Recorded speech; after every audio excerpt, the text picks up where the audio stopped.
are men talking their reproductive health away? There have been unexplained declines in semen quality reported in several countries. Might cell phones be playing a role, as radiofrequency electromagnetic radiation from these devices could potentially affect sperm development and function? The cell phone industry bristles at the R word, radiation, preferring the more innocuous-sounding RF EMFs. They do have a point, though, about it being used by snake oil hucksters of radiation protection gadgets. Radiation need not be atomic bomb gamma rays, but just the warm glow of sunshine on your face. That's radiation, too. The question is, does the specific type of radiation emitted by cell phones affect male fertility? After the World Health Organization declared that cell phones could possibly cause brain cancer, many folks were like, no problem, I'll just keep them in my pants and use Bluetooth or something, away from the brain, but close to the gonads. Put all the studies together, including nearly 1,500 semen samples, and exposure to mobile phones was associated with reduced sperm motility and viability, though not necessarily sperm concentration. How much less could they swim? Sperm motility only appeared to be about 8% less, and so that alone may not actually translate into reduced fertility, unless you're starting out with a marginal sperm count in the first place. So especially for men who already have fertility problems, it might be better to avoid keeping an active cell phone next to your crotch for long periods of time. Cell phones may just be one of a bunch of things that could potentially add up. For example, Wi-Fi may be an issue, so researchers got semen samples from more than 1,000 guys, and the total number of swimmers, motile sperm, were decreased in a group who used wireless internet. OK, but these were all just observational studies. Maybe men who use Wi-Fi just tend to smoke more or do more horseback riding or something, and that's the reason for the apparent link. You don't know until you put it to the test. Unfortunately, many of the studies are like this, on rats.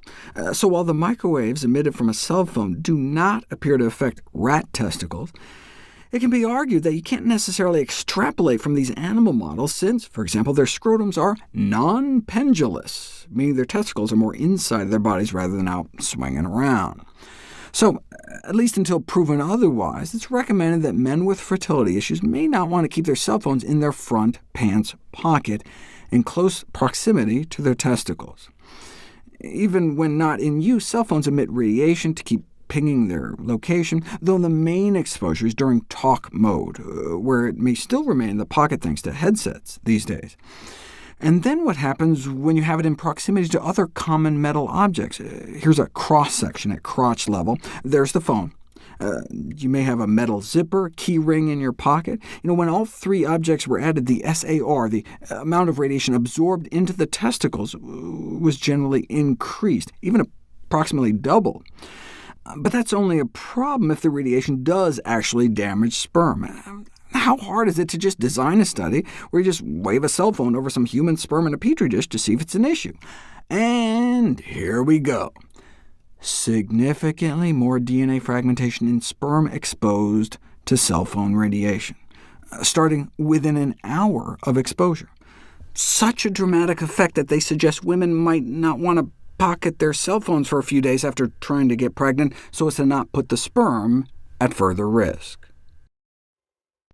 It's impossible to imagine a modern, socially active man who does not use cell phones and Wi-Fi. Might that be harmful for male fertility? In my last video, I talked about how the sperm of men who use Wi-Fi tend to not be getting along as swimmingly well, but that was an observational study.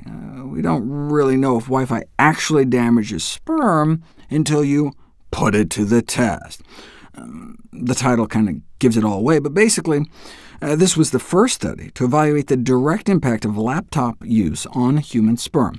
Here's the DNA fragmentation in samples near and far away from a laptop with an active Wi-Fi connection, suggesting one might not want to position a Wi-Fi device near the male reproductive organs. Yeah, Wi-Fi exposure may decrease human sperm motility and increase sperm DNA fragmentation, but the effect is minor. Is having 10% fewer good swimmers really going to make a difference? Fertile men release hundreds of millions. What is yet to be done is a study looking at bouncing baby endpoints. Do men randomized to a certain exposure have a tougher time having children? It's actually a harder study to perform than one might think. You can't just have men avoid cell phones and laptops for a day. Yes, we make millions of new sperm a day, but they take months to mature. The sperm with which you conceive today started as a preconceived notion months before. So you can imagine why such a study has yet to be done. You'd have to randomize men to essentially avoid wireless communications completely, or maybe come up with some kind of Faraday cage underwear. Another reason why one may not want to use a laptop computer on your lap is just the heat generated by the laptop itself, Wi-Fi or not, can warm men's scrotums, undermining the whole point of scrotum possession in the first place. This all dates back to a famous series of experiments back in 1968. It was an illuminating study, one might say. Sometimes they'd add a reflector to boost the heat, though the bulb alone was just as effective, but they had to move it closer to the skin. Much simpler, but more likely to result in a Jerry Lee Lewis song. Balls of fire. But now we have nice cool fluorescence, but heated car seats remain a testicular heat stress factor. Saunas aren't a good idea for men trying to conceive. Sperm counts before and after, apparently cutting sperm production in half, and still down 3 months later, but apparent full recovery by 6 months. But that's why boxers, not briefs. Or go all commando. Who makes money on that, though? That's why we need a scrotal cooling device industry, though this review noted that more acceptable scrotal cooling techniques really need to be developed. Why? Whatever are they referring to? It seems the devices currently on the market are not so practical day to day. There's the curved rubber collar filled with ice cubes. Another was just like a freezer gel pack inserted into the guy's underwear every night. Not to worry, though, it thaws in 3 to 4 hours tops.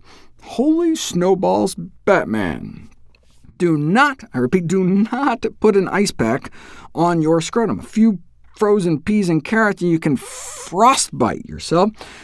See, sometimes even vegetables can be bad for you. Then there's the Schwitzer that keeps the scrotum damp. And finally, attached with a belt, achievement of scrotal cooling with a continuous airstream. With so many options to choose from, do laptop users really need protection from scrotal hyperthermia? You don't know until you put it to the test. And indeed, an increase in scrotal temperature was found in laptop computer users. Scrotal temperatures up a feverish 5 degrees Fahrenheit. A little scrotal warmth doesn't sound that bad, though. Then I read this case report. A previously healthy 50-year-old scientist typing out a report one evening, sitting comfortably in his favorite chair, laptop in lap, but woke up the next day with blisters, penile and scrotal blisters, that then broke and developed into infected wounds that caused extensive oozing pus. Even third-degree burns have been reported, requiring surgical intervention with skin grafts. The guy drank 12 units of vodka and passed out while watching a film on his lap, and the laptop burned through his leg. The surgeons call for a public education campaign to educate the public against the risks of using a laptop in its most literal sense. How about instead educating the public against drinking 12 units of vodka?